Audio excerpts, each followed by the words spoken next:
નમસ્કાર મિત્રો, ગ્રેટ ભાવનગર ચેનલમાં આપનું સ્વાગત છે। ભારતમાં હિન્દુ ધર્મના લોકોને એવી માન્યતા છે કે ગંગા નદીમાં સ્નાન કરવાથી આપણા પાપ ધોવાઈ જાય છે અને એટલે જ દર વર્ષે લાખો શ્રદ્ધાળુઓ ગંગા સ્નાન કરવા જાય છે।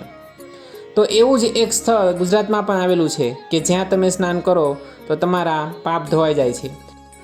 તો એ સ્થળ કયું છે અને ક્યાં આવેલું છે તથા તેનો ઇતિહાસ શું છે, આ બધી જ માહિતી આજના વિડીયોમાં જોઈશું।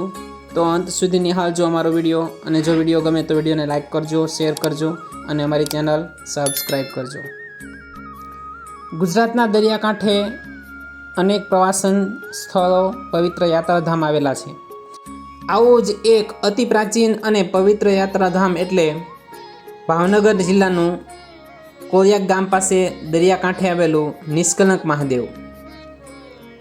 આ સ્થળ 5000 વર્ષ કરતાં પણ વધારે પ્રાચીન છે, એટલે કે પાંડવકાલીન છે। તો પાંડવો અહીં શા માટે આવ્યા હતા અને શા માટે આ સ્થળનું નામ નિષ્કલંક મહાદેવ પડ્યું? જો આ બંને પ્રશ્નોના જવાબ જાણવા હોય તો અંત સુધી નિહાળજો અમારો વિડીયો। ભાવનગરથી 30 કિમી દૂર કોળિયાક ગામ પાસે આવેલું છે નિષ્કલંક મહાદેવ। આ સ્થળે પહોંચવા માટે એસટી બસ અને પ્રાઇવેટ વાહનો મળી રહે છે। દરિયાથી લગભગ 1.5-2 કિલોમીટર અંદર પાંડવો દ્વારા સ્થાપિત 5 શિવલિંગ આવેલા છે।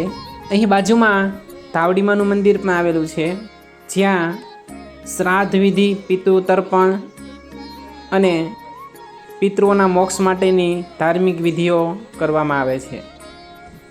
ધાવડીમા મંદિરના પરિસરમાં દૂરથી આવતા યાત્રાળુઓ માટે સરસ ઉતારા વ્યવસ્થા અને ધાર્મિક વિધિ કરવા માટેની જરૂરી બધી જ વ્યવસ્થા સરસ છે। નવરાત્રિ દરમિયાન આસપાસના ગામના લોકો દ્વારા ધાવડીમાને ખીરના નૈવેદ્ય ધરવામાં આવે છે। દરિયાકાંઠે ફરવાની મોજ માણવા બાળકો પણ ઉત્સાહિત હોય છે। તમે જોઈ શકો છો વિશાળ દરિયો અને દરિયાકાંઠાની રેતી, મુક્ત રીતે આવતો સુંદર કુદરતી પવન, આ બધું જ અહીં તમને મળી રહેશે। હાલ ઉનાળો હોય, દરિયાકાંઠે થોડો કીચડ જામી ગયેલો જોવા મળે છે। ચોમાસામાં આ બીચની સુંદરતા તમને અહીં આવવા માટે આકર્ષે છે। આ સ્થળના નામનો અને આ સ્થળનો ઇતિહાસ જાણીએ। મહાભારતના યુદ્ધમાં પાંડવોનો વિજય થયો, પરંતુ સેંકડો લોકોની હત્યા થઈ। પોતાના જ ભાઈઓ અને સગાવહાલાઓના પોતાના હાથે મોત થયાના દુઃખથી પાંડવો અત્યંત દુઃખી થયા હતા। આથી દુઃખી થયેલા પાંડવો ભગવાન શ્રી કૃષ્ણને મળવા જાય છે અને પોતે કરેલા પાપનું પ્રાયશ્ચિત કરવા માટે કહે છે। કાળી ધજા લઈ અને અહીંથી નીકળી જાઓ અને જે જગ્યાએ સ્નાન કરો અને આ કાળી ધજા ધોળી થાય તો સમજો કે તમારા પાપ ધોવાઈ ગયા છે। ભાઈઓની હત્યાના કલંકને ધોવા માટે પાંડવો કાળી ધજા લઈ અને ત્યાંથી નીકળી જાય છે અને ફરતા ફરતા અહીં ભાવનગરના દરિયાકાંઠે કોળિયાક ગામ પાસે આવે છે અને અહીં સ્નાન કરવાથી તેઓના પાપ ધોવાઈ જાય છે, કાળી ધજા ધોળી થાય છે અને તેઓ નિષ્કલંક બને છે। અને આથી જ આ સ્થળનું નામ પડ્યું છે નિષ્કલંક મહાદેવ। અહીં પાંડવોએ શિવલિંગની સ્થાપના કરી અને શિવની પૂજા કરી। પાંચેય પાંડવોએ સ્થાપેલા 5 શિવલિંગ આજે પણ અહીં હયાત છે। એક મોટા સ્તંભ પર એમણે ધજા ચડાવેલી, એ સ્તંભ પર દર વર્ષે ભાવનગરના રાજવી પરિવાર દ્વારા ધજા ચડાવવામાં આવે છે અને ભાદરવી અમાસે ચડાવેલી ધજા 1 વર્ષ સુધી એમ નામ રહે છે। એ ધજાને કોઈ પણ જાતનું નુકસાન થતું નથી। તો આ છે આ પવિત્ર સ્થળની મહત્વતા। અને જે જગ્યાએ મહાભારતના યુદ્ધ પછી પાંડવો નિષ્કલંક થયા, જે જગ્યાએ સ્નાન કરવાથી પાંડવોના પાપ ધોવાયા, એ જગ્યા અતિ પવિત્ર છે અને એટલે જ દર વર્ષે લાખો શ્રદ્ધાળુઓ અહીં સમુદ્ર સ્નાન કરવા આવે છે. દર મહિનાની અમાસે અહીં લાખો શ્રદ્ધાળુઓ આવે છે અને વર્ષમાં ભાદરવીના મેળામાં ખાસ ગુજરાત બહારથી પણ લોકો અહીં સ્નાન કરવા આવે છે. દક્ષિણ ભારતના લોકો તો અચૂક અહીં આવે છે. દર મહિનાની અમાસ સિવાય ઋષિ પાંચમે પણ અહીં મોટો મેળો ભરાય છે.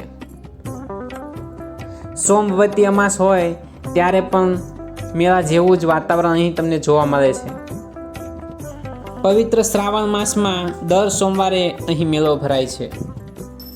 દરિયામાં દિવસમાં ભરતી અને ઓટ આવતી રહે છે,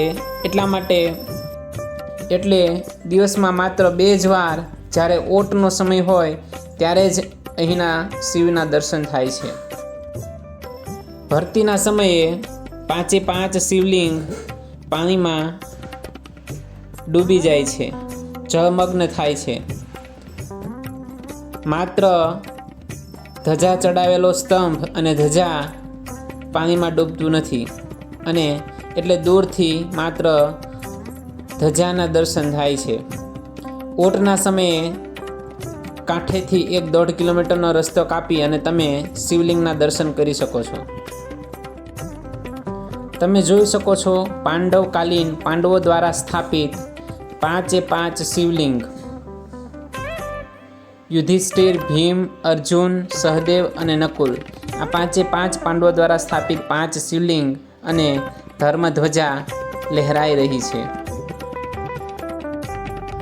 દરિયાકાંઠેથી જોતા તમને કદાચ આ દરિયાકાંઠો ગંદો લાગે, પરંતુ આ જગ્યાએ પહોંચો એટલે કે જ્યાં 5 પાંડવના શિવલિંગ સ્થાપિત કરેલ છે એ ઓટલા પર પહોંચો એટલે તમને પરમ શાંતિનો અનુભવ થશે. અહીંનું વાતાવરણ એટલું આહલાદક છે. મંદ મંદ વહેતો પવન એકદમ સ્ફૂર્તિ આપે છે, અને અહીં શિવની આરાધના કરવા બેસો તો તમને આંતરિક માનસિક શાંતિનો અનુભવ થશે. ભગવાન શિવની આરાધના કરી જો તમે મનથી કોઈ સંકલ્પ લો તો એ સંકલ્પ પણ ભોળાનાથ પૂરા કરે છે, તમારી મનોકામના પૂરી કરે છે. અહીં સીગલ પક્ષીઓ વિશેષ સંખ્યામાં જોવા મળે છે. આ પક્ષીઓને ચણતા અને ઉડતા જોઈએ એટલે મન પ્રફુલ્લિત થઈ જાય છે. પક્ષી પ્રેમીઓ અહીં આવે તો આ પક્ષીઓના સુંદર ફોટોગ્રાફ્સ તે લઈ શકે છે. બાળકોને પણ આ સીગલ પક્ષીઓ જોવાની ખૂબ મજા આવે છે. અહીં દર્શન માટે આવતા પહેલાં આખા મહિનાનું દર્શનનું ટાઈમ ટેબલ જોઈને આવવું, કારણ કે દરિયામાં આવતી ભરતી અને ઓટ દરરોજ 1 કલાક વહેલી આવે છે. એટલે એકમથી લઈ અને પૂનમ અને છેક અમાસ સુધીનું એક નિશ્ચિત ટાઈમ ટેબલ છે, જે દર્શન માટે જોઈને આવો તો તમને દર્શન થાય. નહીંતર એવું બને કે તમે આવો અને ભરતીનું પાણી કાંઠે સુધી હોય તો તમને આ શિવલિંગના દર્શન ન પણ થાય. અમાસના સ્નાનનું વિશેષ મહત્ત્વ છે. અહીં અમાસનું સ્નાન કરવા માટે ધર્મપ્રેમી ભાઈઓ બહેનો મોટી સંખ્યામાં ઉમટી પડે છે, અને અમાસના દિવસે સમુદ્ર સ્નાન કરી પોતે નિષ્કલંક બને છે.